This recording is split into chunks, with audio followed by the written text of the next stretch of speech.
Hi, my name is Fritzy. This is my speech called The Case for Bernie Sanders.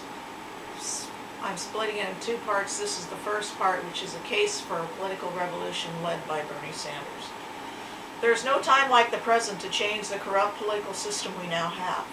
We can't postpone this political revolution. The Democratic Party's interests are no longer allied with the people's interests.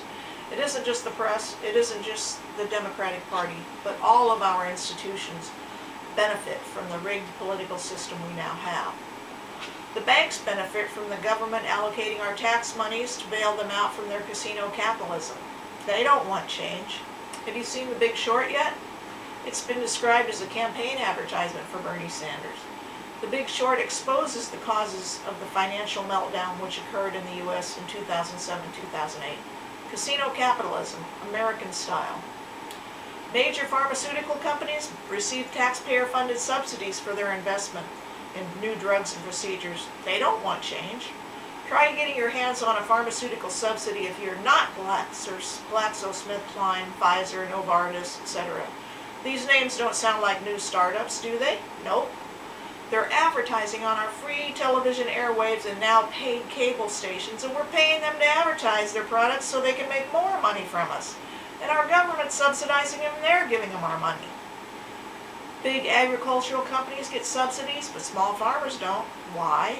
Because the big agricultural companies give money to our congressional representatives, who trade favors with government officials all up and down the process, so that our representatives, whom we all subsidize since they're government employees, will vote for their subsidies, for their products, not to ban neonicotinoids that kill bees.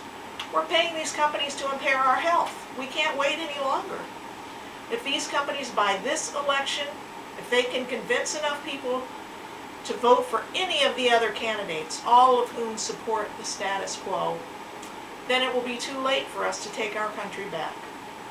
Bernie Sanders is the only candidate who addresses the need to get rid of the corporate and oligarchic control of our political and economic system. No one else wants to do it. Hillary doesn't want to.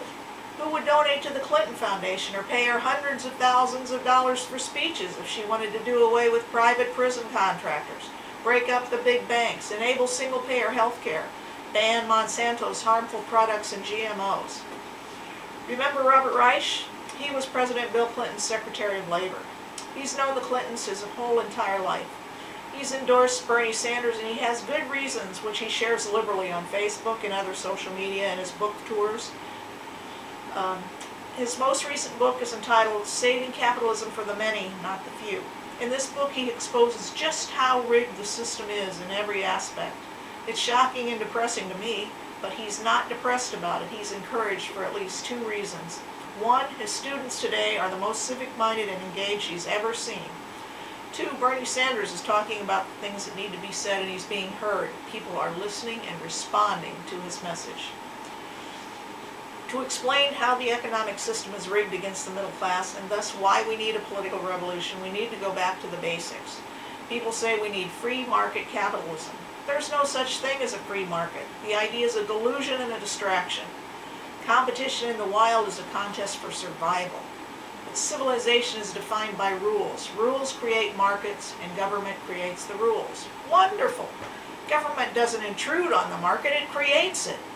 The rules reflect who has the power to control or dictate them. Let's examine some of the way these rules have been written. Let's return to the financial crisis of 2007-2008. The banks were bailed out by the taxpayers. Homeowners didn't get bailed out. Their homes were foreclosed and they were left on the streets. Who has the power here? The banks. Who bailed out the homeowners? They were kicked out of their homes. Their children were abandoned by the system. So many homes sit empty in this country. Is Congress giving people homes to live in so they don't die? No. But banks were bailed out so they didn't die. Whose money bailed out the banks? Our money. Did we decide to bail out the banks? Well, yes, because our legislative body signed a bill that said we would do it. Who told them to do it? Did we? No. The banks told them to do it or our whole economic system would crash. Did we tell banks to become casinos and gamble with our money? No, but they did it anyway, because they knew the Congress they owned would bail them out if they got caught. And they did. We did. The people weren't represented by Congress, the banks were. We need a political revolution so that our elected officials who are paid out of our taxes represent us, and not their corporate campaign contributors. The rules of the market are rigged to benefit the wealthy people and the corporations, not we the people. This is not a free market. This is a rigged economic system.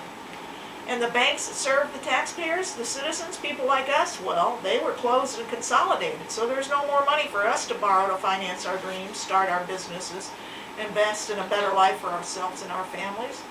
A previous wave of consolidation happened in the 1980s. Do you remember the savings and loan crisis? The savings and loan crisis wasn't a crisis at all. It was a consolidation caused by the Fed to concentrate more money into the deposits of fewer banks. Savings and loans were required by their charters to make 70% of their deposits available for home mortgages, benefiting people like us. The Fed raised interest rates so that the S&Ls would fail, depositors were ripped off, and the S&Ls were closed. Once they were closed, the interest rates went back to where they had been. It was a rigged economy. This happened in the 1980s. 2007, 2008, this was another consolidation and left fewer options for borrowers from the lower 90% of the economic spectrum. The rules are now written to benefit the wealthy, the powerful businesses. It is not a free market. Remember this when you are telling your friends about Bernie Sanders' political revolution. When they tell you we should have free market capitalism and Bernie's a socialist, ask them what that means. Do they like Social Security? Do they like having public highways, public libraries, national parks? Those are all socially engineered for the good of all of us, not privately owned. The top 10% are not like us. You don't see them on Sundays in church, in the public library, or in the aisles at the supermarket. They're isolated from us by their wealth, and they like it that way, and they engineer the economy to insulate them from us. All they want from us is the monthly fees and interest that keeps increasing so they get more money all the time for more and more people. They have lawyers to protect them from us. When your cable goes up, who gets the extra money? And these are just tiny examples. In Reich's book, Saving Capitalism, he describes many ways that the wealth and privilege are being captured by those at the top and how it affects every single person at the top and at the bottom of the economy. So you think we'll just call up Goldman Sachs one day and say, hey, the game's up, you have to pay back all the money you stole from the American people? No. To get Goldman Sachs' attention, to get any of these corporations' attention, we have to have a political revolution. We all need to become involved. Bernie Sanders is willing to take this on for us. We need to have his back. Part 2 is Bernie Sanders' policy proposals.